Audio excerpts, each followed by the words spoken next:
Hello! Thank you for checking out this YouTube channel. I'm Jane, and I am your spiritual guide, which means I'm going to tell you what I think about things, and hopefully it's going to be a little bit through the lens of love, so that as we realize some things and grow through some things and transition through some things, it's a little bit easier, so that we don't just, I don't know, retaliate and be like, what is going on, world? So I just saw that Facebook has deleted numerous accounts, like 800 of them, and they're doing it in censorship. They are saying that these accounts that they wiped, that they were spammy, and that they went against the spam rules in the land of Facebook. So it's very interesting because some of the accounts that they erased, deleted, just cleared off, were like free thinking places, anti-media sites, a plethora of them. Whether we agree with the content on these Facebook platforms or not, they were not like murder kind of, they weren't sharing stories of like murder and torture and things like that the news does. Interesting. So instead they were just sharing the thoughts of groups of communities of people. And the company, Facebook, decided to erase them. Which also means that Instagram did as well, because Facebook and Instagram they're the same company.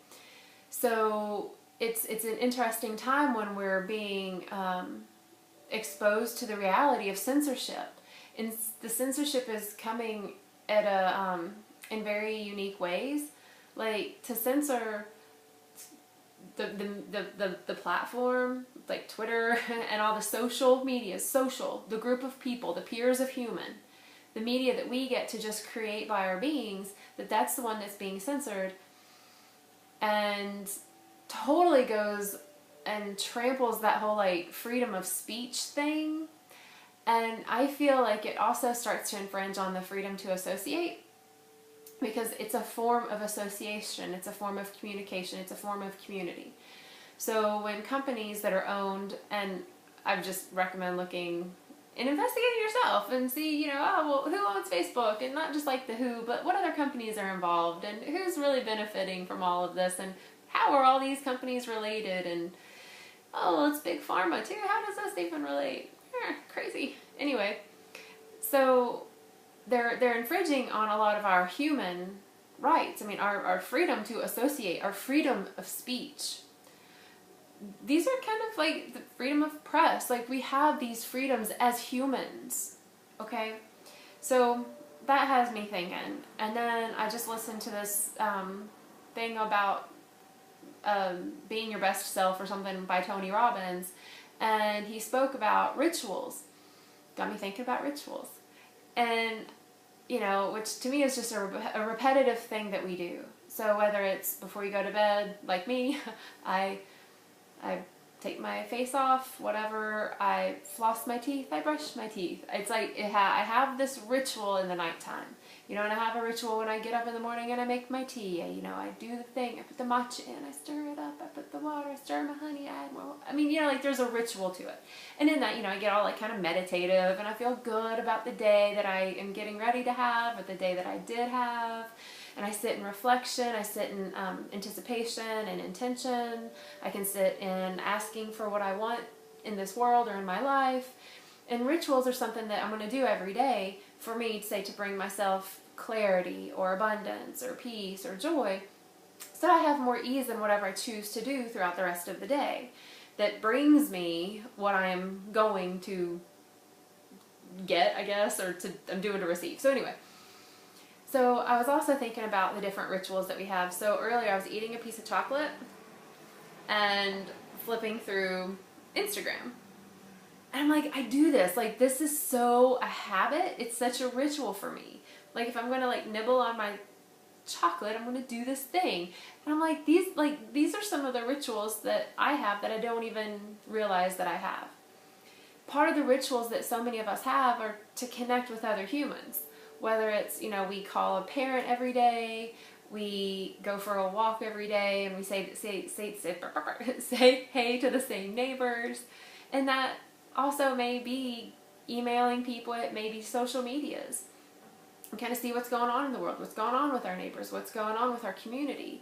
What can we be in addition to, whether it's, maybe putting an opinion out there, putting something inspiring out there, or sharing an experience that we've had. And part of the rituals that are now being censored are, that's kind of like, I don't know, I feel like that's a little bit messed up. So I'm trying to find peace in that, really. The fact that my rituals can be censored by big entities.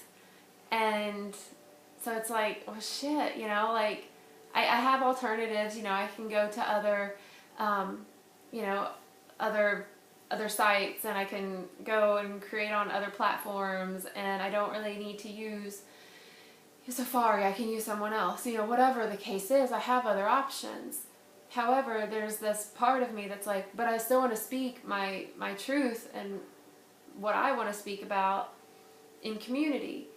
So I'm inspired to do this still, keep these groups together that, I'm a part of, or that I just want to be a part of, that I'm creating.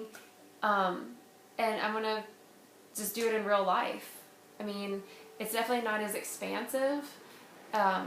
However, I think that if we use the platforms that are being censored just for the connection, maybe, and then do community gatherings based on these platforms. So, if you're a platform that, is in jeopardy of being censored, or it has been censored, still connecting in community and doing it in an inspiring way, from an inspired place, as opposed to, well, we'll just band together and retaliate because then they're just going to arrest you. I mean, it doesn't really work that way that well. So it's just interesting that I get to find a place of solution and inspiration and connectivity at a time that rituals of connecting in community are being censored. I know that this is all worth it, and it's all happening for a reason, and we are growing from this. This is for us to connect and create new platforms, create new ways to communicate. This is us creating the new earth. This is, the collapse of the things, the burning away of the things that we don't want, so that we can continue to create anew. So I'm appreciating the censorship, and just how that just completely takes communication away from people, and what that feels like. So I'm in appreciation that it's also happening at a time that I get to witness it and be an active participant in creating the solution, or the space for betterment, or connect with others that are like, man, that's kind of fucked up. Well, okay, I guess we're going to create something new, and not really rely on the sources that we have been conditioned to create in our rituals.